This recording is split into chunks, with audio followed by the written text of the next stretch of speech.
بسم اللہ الرحمن الرحیم۔ السلام علیکم ورحمۃ اللہ وبرکاتہ۔ اللہ تعالیٰ کے بندوں میں سے کچھ بندے ایسے ہوتے ہیں کہ جن کو دیکھنے، پڑھنے اور سننے سے روح کو سکون اور ایمان کو تازگی ملتی ہے۔ انہی بندوں میں سے بات کی جائے تو حضرت عمر بن عبد العزیز رحمۃ اللہ علیہ ہیں۔ یہ وہ انسان ہیں جو نہایت خوش خلق، نہایت متحمل مزاج، اور جب گفتگو کرتے تھے نہایت نرم اور سنجیدہ اور شرم و حیا کے پیکر تھے۔ رحم دلی کا یہ عالم تھا کہ اپنے اعلیٰ اخلاق کی وجہ سے ہر دل عزیز تھے، علماء کی قدر کیا کرتے تھے، لوگوں کی عزت کرتے تھے۔ آپ صدق میں سیدنا ابو بکر صدیق رضی اللہ عنہ جیسے تھے، انصاف میں حضرت عمر فاروق رضی اللہ عنہ جیسے تھے، شرم و حیا میں حضرت عثمان غنی جیسے تھے، اور زہد میں سیدنا علی رضی اللہ عنہ کی مثال تھے، ان جیسے تھے۔ بنی امیہ کا جو 92 سالہ دور ہے، اس دور میں 2.5 سال جو حضرت عمر بن عبد العزیز رحمۃ اللہ علیہ کے ہیں، یہ تاریخ میں روشنی کی حیثیت رکھتے ہیں۔ عزیزان محترم، گزشتہ روز شام کے شہر ادلب میں عمر بن عبد العزیز رحمۃ اللہ علیہ اور آپ کی زوجہ محترمہ کی قبر پر حملہ کیا گیا اور آپ کی قبروں کو اکھاڑا گیا، جسم کی بے حرمتی کی گئی، ان کی جو باقیات تھی ان کی بے حرمتی کی گئی۔ یہ اتنی پریشان کن ہے خبر کہ سن کر رونگٹے کھڑے ہو جاتے ہیں، بھویں غصے سے تن جاتی ہیں، اور خون میں جنون جنگ و جدل کے سے جذبات کی روحانی بڑھ جاتی ہے۔ عزیزان محترم، اس کے پیچھے پس پردہ کیا چیزیں ہیں، اس کے حقائق کیا ہیں، اس سے ہٹ کر بات کریں گے کہ عمر بن عبد العزیز رحمۃ اللہ علیہ ہیں کون، ان کی صفات اور ان کے وصف کیا ہے۔ سب سے پہلی چیز، عمر بن عبد العزیز رحمۃ اللہ علیہ کے احیاء شریعت، یعنی شریعت کے بہت زیادہ پابند تھے۔ انس بن مالک رضی اللہ فرماتے ہیں کہ رسول اللہ صلی اللہ علیہ وسلم کے بعد اس نوجوان یعنی عمر بن عبد العزیز رحمۃ اللہ علیہ کے سوا کسی کے پیچھے میں نے ایسی نماز نہیں پڑھی جو رسول اللہ صلی اللہ علیہ وسلم کی نماز سے زیادہ مشابہت رکھتی ہو۔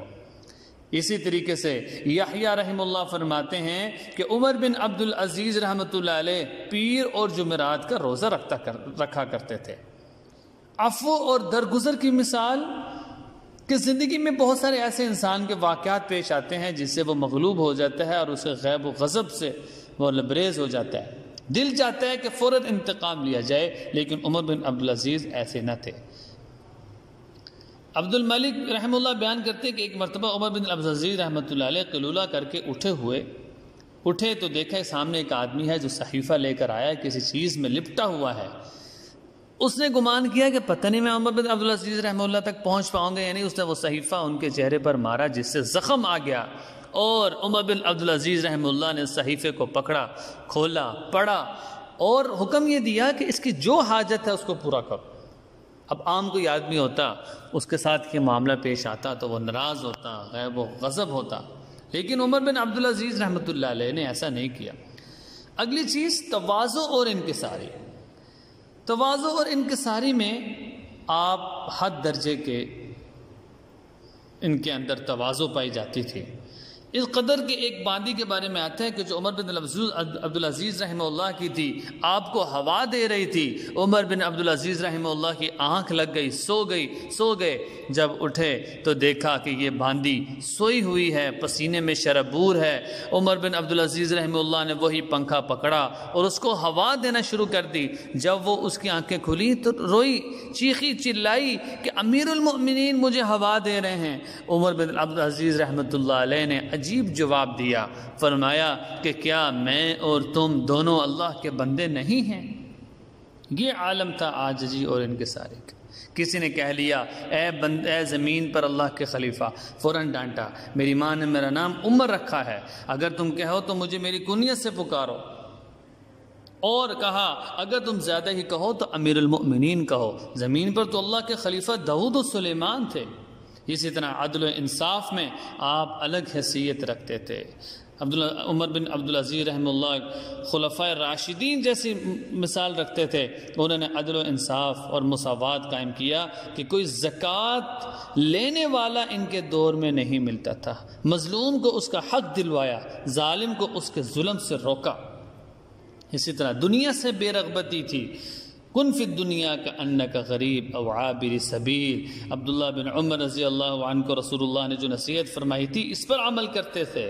زہد اتنا زیادہ کہ جب خلیفہ بنائے گئے تو بہت سارے پیسے لے کر آئے، اور لوگ کہا کرتے تھے اگر یہ خلیفہ نہ ہوتے عیش و عشرت والی زندگی گزار سکتے تھے. لیکن خلیفہ بنے، اللہ کا ڈر اس قدر تھا کہ جو پیسے تھے وہ بھی لوگوں کی خدمت میں لگا دیے. اور جب وفات کا وقت قریب آیا صرف 400 دینار آپ کے پاس موجود تھے. اسی طرح تقوی کا کیا عالم تھا. قرآن مجید کی جو آیت ہے یا ایھا الناس اتقوا ربکم ان زلزلۃ الساعۃ شیء عظیم، اس پر عمل کرتے تھے.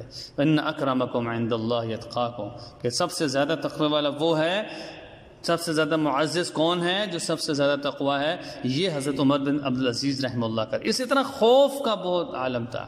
ہر وقت اللہ سے ڈرتے تھے، اے اللہ پتہ نہیں میں تیری رعایت پر انصاف کر سکوں کہ نہ کر سکوں.